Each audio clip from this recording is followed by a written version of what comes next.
I just felt so lucky coming into Koha school and realising that they were living and breathing Lane Park process. So that was really my first taste of putting it into action, except for about a month at my first school. So, and as a new teacher, obviously when you're kind of feeling brand new in the first year of teaching, it's really neat when somebody jumps up and down and puts something in your face that is actually a process that like people having success with, and not just all compartmentalised kind of units and things. So, but then having to go back to the old way of doing it for a few years was really quite horrible. So anyway, so when I started here, because I'd been working with kind of an older model since I started teaching, I'm going to be really honest here. I really found it hard. My first year at Gulf Harbour was, I thought I was a good teacher until I came to Gulf Harbour. Well, you only resigned 3 and times. then I was convinced I was a terrible teacher and I didn't know how to do anything for a good year, probably 2 years actually, really. So that was just that whole reality of chucking out one way of doing it, which I thought was really good, and trying a new way which I believed in, but my practice didn't change. So as much as I believed it up here, what I did day to day kept reverting back to what I was used to. So I only really, apart from having last year off, I only really feel like I've gone through the inquiry process fairly successfully, if you can say that, probably 3 or 4 times. And each of those times I went back and did it again. I'd probably do it completely different anyway. But probably this year would probably be the first, or even this last inquiry, I think it's probably the first year that it has actually felt like I lived and breathed it. It's like a language. It's almost like it's something that somebody kind of puts on you, like you go to a country, and then it's not until you live there for a couple of years you start thinking in that language that it starts to feel like you know it. So it's basically felt like that, and I really think people that come in, especially experienced teachers, because of that my own experience with that. So, but what I say, it's worth persevering because the fruits of just working completely with examples of authenticity and things that are real life, that to me is why I teach. So I feel more comfortable doing it now because it hasn't come easy. It's taken a while, and I look at some of these ones that do start new, especially younger BTs that sort of come out of college and bang into Gulf Harbour, and they pick it up so fast. I think, God, why couldn't I pick it up that fast? Anyway, so this was the one that we all started off with, obviously. So we did a quick little immersion, very quick, just into what makes a great volunteer. And our immersion pretty much really boiled down to having the speakers that came in. Really, we knew that we only had well, really it was only about a 10-week time frame by the time we were going to create the readers. So we had to do this part super fast. But we had enough volunteers that came in to give us the idea of how to be, just to get that feeling of giving from the kids. So during that first 2-week process, the main organisers that we used were mind mapping, different ways of giving, types of volunteers, and then getting into what makes a volunteer. And we did do a little mini think and grade, although we didn't sort of go right through and do the hypothesis and the last bit of it. But we got into the Venn diagrams and discoveries, wonderings, and worked out what our criteria would be for us that term, so what we would like to be like. And so having the people coming in and ensuring that was key to us getting to that stage. So we just used the same organiser as Sanagu that Margot did. We kept this part really simple because we were busy planning the next big break, so we didn't want to spend too much time. If we had more time, we would have. Anyway, so we needed the motivation to get into the actual thing, that we were going to do. So we had to take the elements of how we wanted to be and turn it into something that we could achieve. So having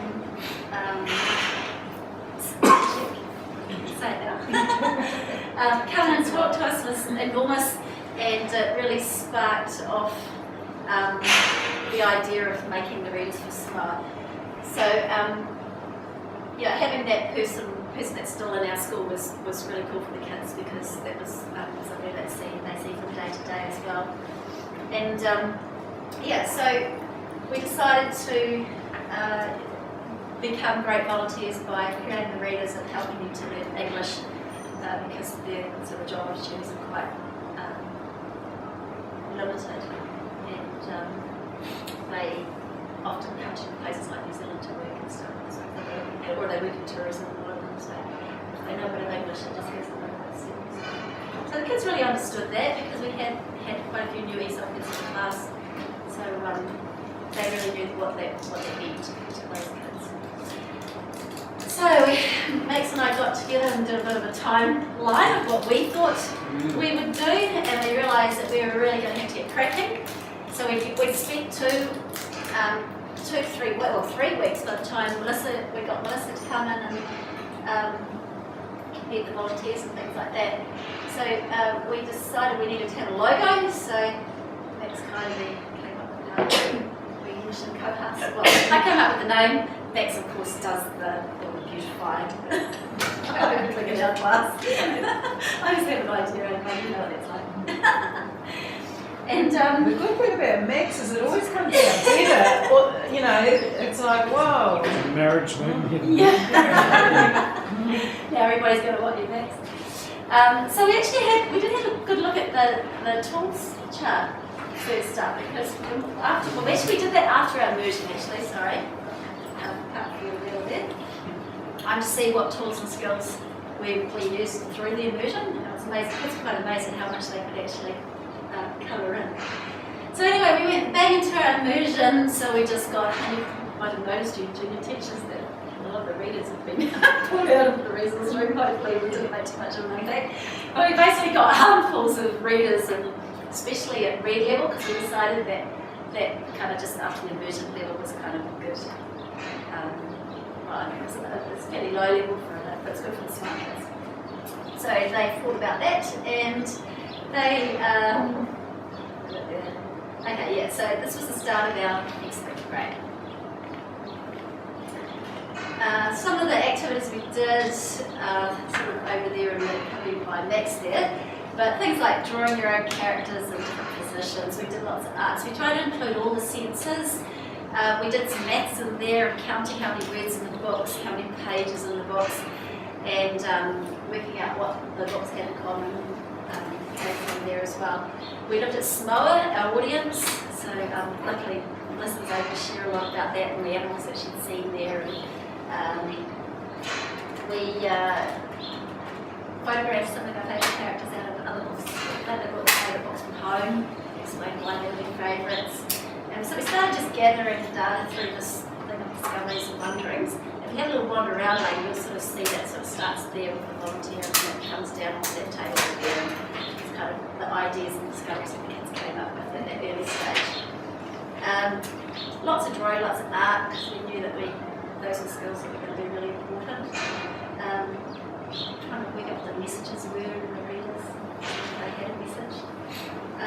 Yeah, so we tried to include all the senses, kids were ordering food, we used the computers obviously, a bit of writing, lots of counting. And we realised that the first thing we had to do was get the characters, because without the characters you can't write the stories. So we got everybody to vote for their favourite characters, so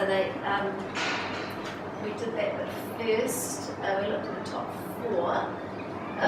That was based on the characters, I think, wasn't it, Max? Rather than the actual story or anything. The top 4, do you think? The decision seemed to be we sort of felt like we had to restrict things a bit. So yeah. You know, one of the problems with kids is that they want to do everything, and so we had to kind of create some gates, didn't we? Like, so one of them was we really restricted the number of characters, and we spent quite a lot of time creating them and refining them so that they had those, and that made the story writing a lot easier because they didn't start adding a million characters in, you know. So yeah. That's organised and worked really well. Like, and obviously for the younger kids, having the photograph of the character from the book was far better than writing the name of the character and trying to do it any other way. That always seemed to work better with the children. So that, of course, dog was the most popular. It's just because of its personality, but also just the way he was drawn. So it was a bit of a crossover between what was picture and what was story. A lot of it was picture. It seemed to be for the kids really interesting. So then we went into a big chart, and we just kept it fairly basic. So we had on the left there we had for our diversity we had characters. We wanted them to get some ahas about repetition, so and punctuation, because punctuation is something a lot of kids don't do particularly well if they're writing anyway. If there was some sort of problem in the book, if there was what happened at the end of the book. So they realised pretty quickly that the last page changed, so kind of like repeat, and then last page is different. So that came out of this pretty quickly, and what they noticed about illustrations, because we knew we were going to have to do another chart for illustrations later on in more detail. We didn't want to confuse them with that. We wanted to get them writing because we knew we had a short time frame. So, and obviously they came to the strengths and weaknesses, and we say what ideas were for what they would have in their story. So if it made any of those things they liked, they would, say, oh, I do that, well, I do use that character, but I do it a little bit different. I make it personality like that.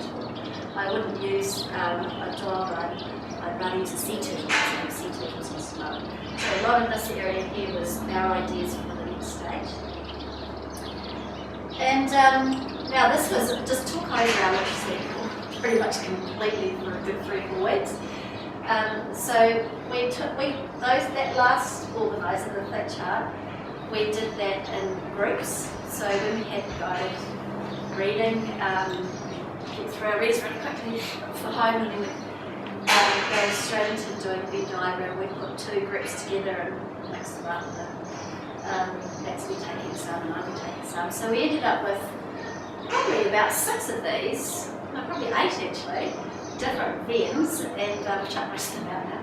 But just compared to and before we actually came up with what they had. That's just one of them.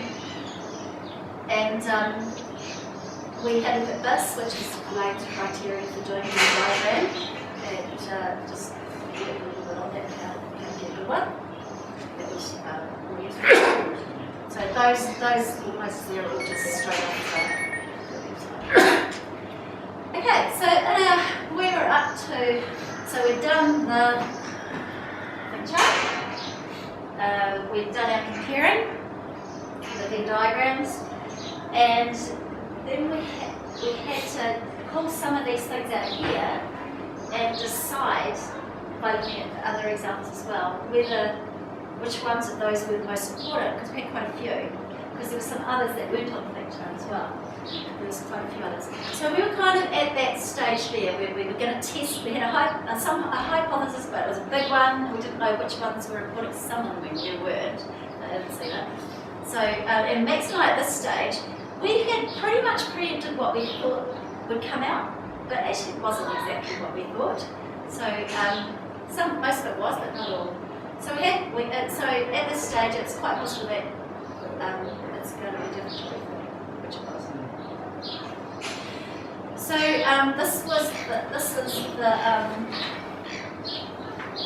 this chart here. So the idea is that it's basically for testing the criteria. So if you have a look along the top here, there's a lot more along there than there was in our think chart. So that's what I mean by there was more to it than what we thought. So suddenly we had, the kids had already realised that there were all sorts of things about the contrast in characters, the different types of punctuation. The repetition one was what we expected, the problem, we knew there was a problem, some sort of problem. That we kind of knew. Whether the message is suitable for young readers and pictures that explain text was sort of the same. This is what actually Max, I don't think Max and I really knew this bit. We hadn't really looked into it that much. Yeah, so they had things like having fun in the water, which we'd still put in there because so that they'd see the crosses, because you don't want to make it all right, so they just see ticks everywhere. You've got to put in some of their ideas that you know are a bit random and aren't going to be part yeah, and then of course we grabbed that from Lane's bundle of joy, and so they could see how to get 3 stars and do it really well, that chart. Otherwise some kids just go tick tick tick tick tick tick tick tick tick tick tick tick tick tick without even thinking. Obviously in real junior classes and some of our kids as well, they have to actually do it with them. In fact, quite a few of our 3s and 4s we still did it with them in groups that read correctly. So that's the list we came up with, as would be the elements that we agreed would become a recipe for writing our own. So we decided they all had to be between 8 and 12 pages if they were going to be at red level, because we wanted them to be similar level, because we wanted to make a series of books at the same level. Yeah. So they had their recipe, so that got turned into a rubric. Now, it took me a long time to know what the heck a rubric was. I mean, people say the word as if you're supposed to know what it is. And honestly, quite a few times I was too embarrassed to ask what the heck a rubric was. So, it was a while before I actually worked it out. And as far as making one goes, really, I mean, I used some of Lane's ones and thought that's cool. But when I actually really sit down and make my own for the first time, I actually had to really think about it. Now, I did that, then showed it to Max, and then we changed it again. I think the next day we probably changed it again, didn't we? It was like, yeah. It was really hard to, because you can't always line them up too, because some things are just not relevant in every column. And yeah, so we played around with that one quite a lot. And then Max turned my stars into crabs, and I put the stars back on. Yeah, so the recipe definitely did end up being a little bit different. So when the children go to write their reader, they were motivated because they didn't want to get 1 crab or 1 star, they wanted to get 3 of each, so they were all aiming there. And when they went through the process of making it on paper first, we stuck the rubric on the back so that they could refer and have a look and see how they're going. So we really set them up for success so that they kept putting them back to have a look rather than go to 1, 2, 3 stars. So yeah, they had the recipe, they had the criteria, and off they went. So the characters, we had to go back to that other one that we did when we voted for the readers as well, and look at the characters in a bit more detail. We had looked at Smo at this stage too and filled out an organiser about Smo, which is over there, you can have a look at later. We had a bit of a stumbling block here because if you can see up here, I actually did one at home just for fun on Keynote, what I thought it could be like, because we were really scared that we'd go away. We didn't want to use a writing book because they just go away and write a story like they normally do. So we knew we wanted them to, that's why Max idea, we've got to give them, make it look like a reader from day one, so they don't go and go and do it the other way. So we gave them all little paper booklets like that, and yeah, and then we realised that they still probably weren't going to come up with really good, simple story ideas because they had 3s and 4s that probably make it too detailed on other things. So we ended up, so I put that out. That was the one about the culture of the audience. We actually went back to the organiser that they did earlier on, and we went back and went into more detail. That's why I put it there. So we had a point where we made puppets. Yeah. We had a point where we made the puppets of the characters, and we put on the back. You got one there, Claire? And we put on the back their personalities. Oh, they're just there. And we just they're just on we just put their personalities on the back so that they would go and kind of like take a character off the table and go and back they could see what they're supposed to act like and act out the characters and sort of get into the character of it. So that was quite cool. But then they all went off on a tangent about puppets. It was all about puppets. So we had to get them back from there. But they did have story ideas, so it was worth doing. So then we had to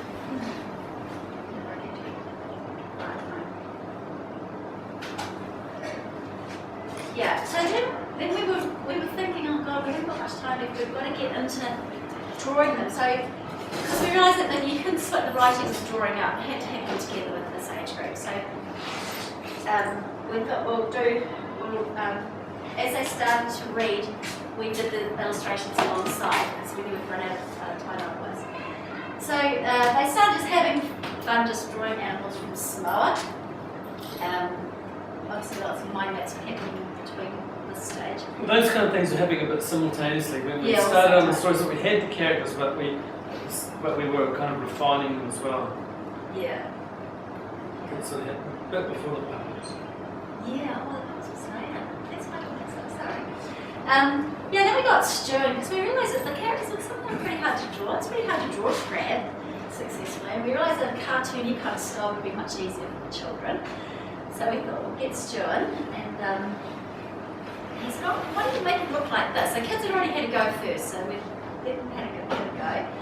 And he also gave some ideas what their personalities would be like. You know, like crabs can be grumpy because as soon as they see you, they scuttle under a rock.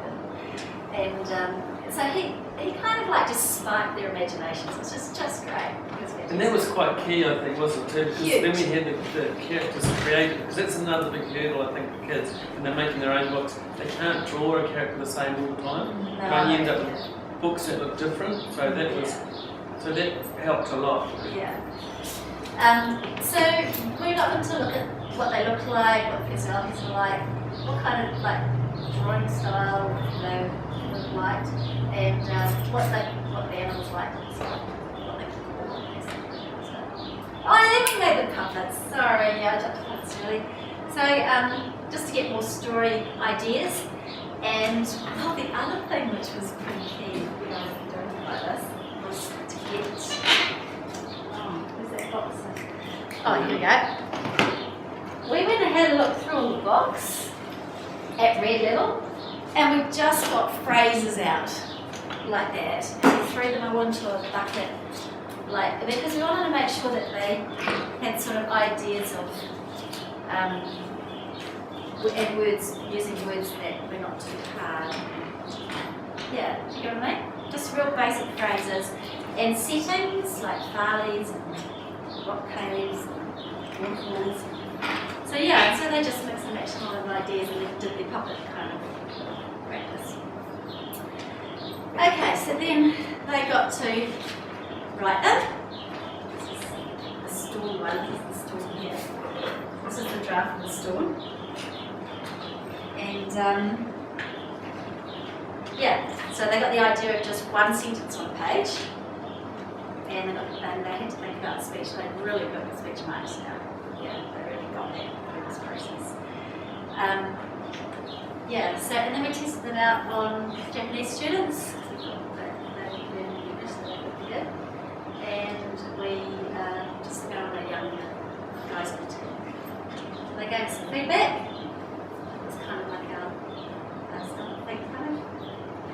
And meanwhile, we were experimenting with watercolours, so that watercolours might be the easiest way to do the backgrounds. And they did the organiser of the illustration, great illustrations, and I really just modified Lane's one